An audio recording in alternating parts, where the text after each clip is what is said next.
আমিনা মসজিদ, উত্তরপ্রদেশে দারুল উলুম দেওবন্দের মসজিদে রশিদিয়া, আজমির শরীফ, তারপরে আরো অনেকগুলা মসজিদ। এই মসজিদগুলার তলায় নাকি শিবলিঙ্গ আছে। আমার ভাইয়েরা বন্ধুরা, শিবলিঙ্গ নাই, শিবলিঙ্গ নাই আমার বন্ধুরা, এটা তাদের মসজিদগুলা দখল করার একটা কায়দা।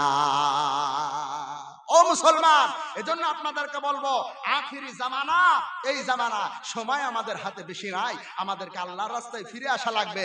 যদি আমরা দাড়িওয়ালা টুপিওয়ালা হয়ে যাই, আল্লাহর কসম করে বলছি, কোন বেদিনের দুঃসাহস হবে না।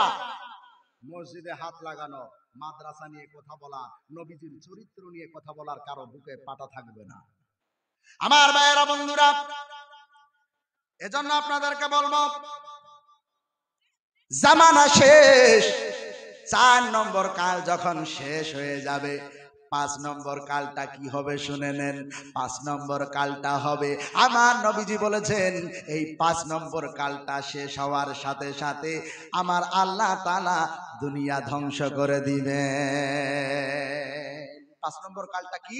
নবীজি বলেছেন 5 নম্বর কালের নাম হলো খিলাফতের কাল। যেটা 2 নম্বরে ছিল, ওইটা আবার 5 নম্বরে চলে আসবে। 5 নম্বরে চলে আসবে মানে সারা পৃথিবীতে কয়টা মহাদেশ আছে বলেন তো? 7টা মহাদেশ আছে। এখন এই 7টা মহাদেশ, 7টা মহাদেশের এমন কোন গলি থাকবে না, এমন কোন অলি থাকবে না, অলি গলি থাকবে না যেই জায়গায় কালেমার পতাকা উড়বে না। জোরে বলা যাবে না সুবহানাল্লাহ? কারণ এই যে কিছুদিন আগে আমরা খবরে দেখলাম, সিরিয়ার যে স্বৈরাচারী বাদশা ছিল, তার নাম হলো বাশার আল আসাদ। বাশার এ সাধারণ মানুষের রক্ত চুষে চুষে চুষে 16 কুইন্টাল সোনা মজুদ করে রেখেছিল। সব ধরা পড়ে গেছে। মুসলমানদেরকে তারা হত্যা করতো। এই বাশার আল আসাদ নামের কুলাঙ্গারটা, তাকে জুতা পিটা করে সিরিয়া থেকে বের করে দিয়েছে। এখন সিরিয়ার জমিনে কালেমার পতাকা উড়ছে। আমরাও বিশ্বাস রাখি 4 নম্বর কাল চলতেছে। এই 4 নম্বর কাল শেষ হওয়ার পরে সিরিয়াতে শুরু হয়েছে। সিরিয়া থেকে আস্তে আস্তে আস্তে আস্তে আস্তে আস্তে একেবারে দিল্লির মসনদ পর্যন্ত চলে আসবে। কালেমার পতাকা দিল্লির মসনদে উড়বে, কোনো সন্দেহ না। আমার ভাইয়েরা বন্ধুরা, এজন্য আপনাদেরকে বলবো, সর্বশেষ ওয়াজটা আপনাদের জন্য করে দিয়ে যেতে চাই। আমার ভাইয়েরা বন্ধুরা, সময় আমাদের হাতে বেশি নাই, দুনিয়ার সময় একেবারে শেষ। নবীজি বলেছেন দুনিয়াটা 7 দিনের। সাহাবীরা বললেন তাহলে 7 দিনের, কবেই তো 7 দিন হয়ে গেছে, দুনিয়া ধ্বংস হলো না কেন? নবীজি বললেন 7 দিন, শুধু 7 দিন না, ওয়াহিয়া সাবাতু আলাফ, এই 7 দিন হলো 7000 বছর। 6000 বছর কেটে গেছে, নবীজির উম্মতের বয়স 1500 বছর। আমার ভাইয়েরা বন্ধুরা, এর দ্বারাই বোঝা যায়, সর্বদিক লক্ষ্য করে বোঝা যায় আমাদের হাতে বেশি সময় নাই। আমার ভাইয়েরা বন্ধুরা, আমরা আল্লাহর রাস্তায় ফিরে আসব, আমরা টুপিওয়ালা হয়ে যাব, আমরা দাড়িওয়ালা হয়ে যাব, আমাদের ব্যবহার এত সুন্দর হবে, আমাদের কথাবার্তা এত সুন্দর হবে, আমাদের দ্বারাই যেন কোনো মানুষ কষ্ট না পায়। কারণ নামাজ করব, নামাজ পড়বো, রোজা করব, হজ করব, যাকাত দিব, তাহাজ্জুদের নামাজ পড়ব, আবার সকালবেলায় উঠে মানুষকে কষ্ট দিব, মানুষের আইল কেটে কেটে জমি বাড়িয়ে নিব। আল্লাহর কসম করে বলছি, এক ওয়াক্ত জীবনের নামাজ কবুল হবে না।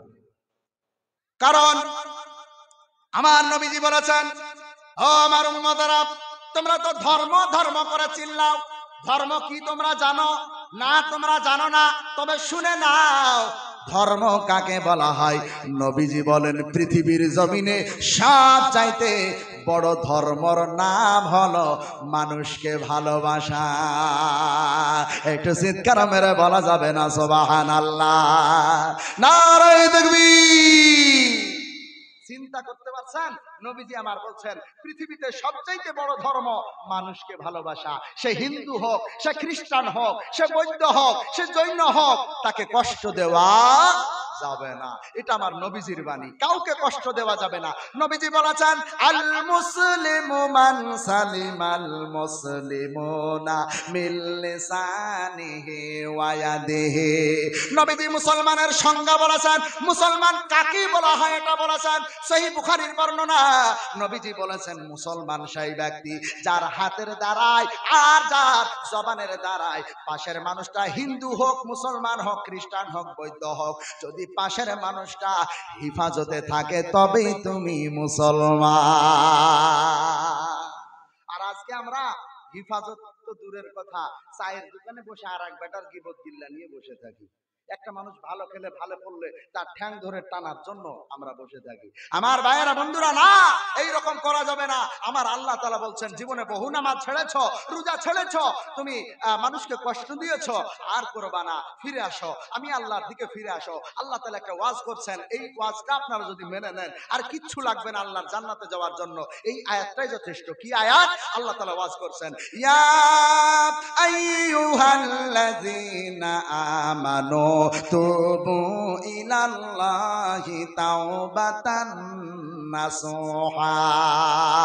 আমার আল্লাহ তাআলা বললেন, এ দুনিয়ার মানুষেরা, ও মুসলমান ইমানদারেরা, তোমরা নামাজ ছেড়েছো, বেপরদায় চলেছো, হারাম খেয়েছো, সুদ খেয়েছো, আর বেপরদায় চলবা না, আর হারাম খাবা না, সুদ খাবা না, নামাজ ছাড়বা না, মানুষরে কষ্ট দিবা না, গালি দিবা না, মিথ্যা বলবা না, আমি আল্লাহর দিকে ফিরে আসো, তওবা করে নাও। এতদিন দাড়ি কেটেছো আর দাড়ি কাটবা না, আমি আল্লাহর কাছে তওবা করে নাও।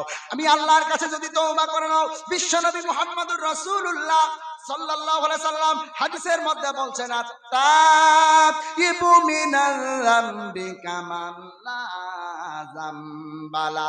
যদি কোনো মানুষ আল্লাহ তাআলার দরবারে ইখলাসের নিয়তে আর জীবনে গুনাহ করব না, নামাজ ছাড়বো না, বেপরদায় চলবো না, হারাম খাবো না, সুদ খাবো না, আল্লাহ গো তুমি মাফ করে দাও, আল্লাহ তাআলা ওই বান্দাকে এমন ভাবে মাফ করে দেয়, এমন ভাবে মাফ করে দেয়, তার জিন্দেগিতে যত গুনাহ থাকুক না কেন, ছোট বড়, জানা অজানা, লুকায়িত প্রকাশ্য, সমস্ত রকমের গুনাহ আমার আল্লাহ তাআলা চাওয়ার সাথে সাথে মুহূর্তের মধ্যে ক্ষমা করে দেন। বলেন সুবহানাল্লাহ।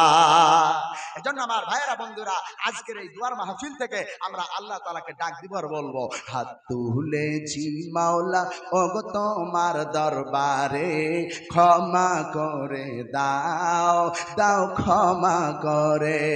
হাত পেতেছি মাওলা ওগো তোমার দরবারে, ক্ষমা করে দাও, দাও ক্ষমা করে।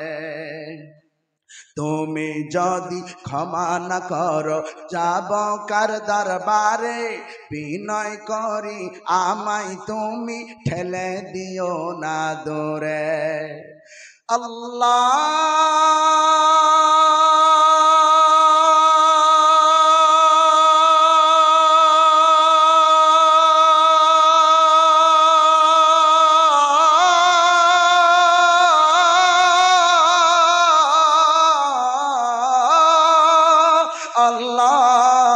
আল্লাহ আল্লাহ, হাত তুলেছি মাওলা ওগো তোমার দরবারে, ক্ষমা করে দাও, দাও ক্ষমা করে। তোমার রহম করম ছাড়া কোনো উপায় নাই রে, তুমি ছাড়া এই সংসারে বলো কে আর আছে রে। আল্লাহ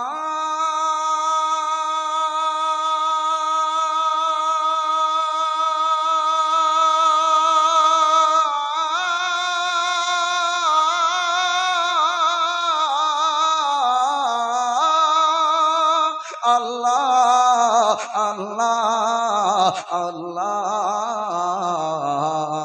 হাত তুলেছি মাওলা ওগো তোমার দরবারে, ক্ষমা করে দাও, দাও ক্ষমা করে, ক্ষমা করে দাও, দাও ক্ষমা করে।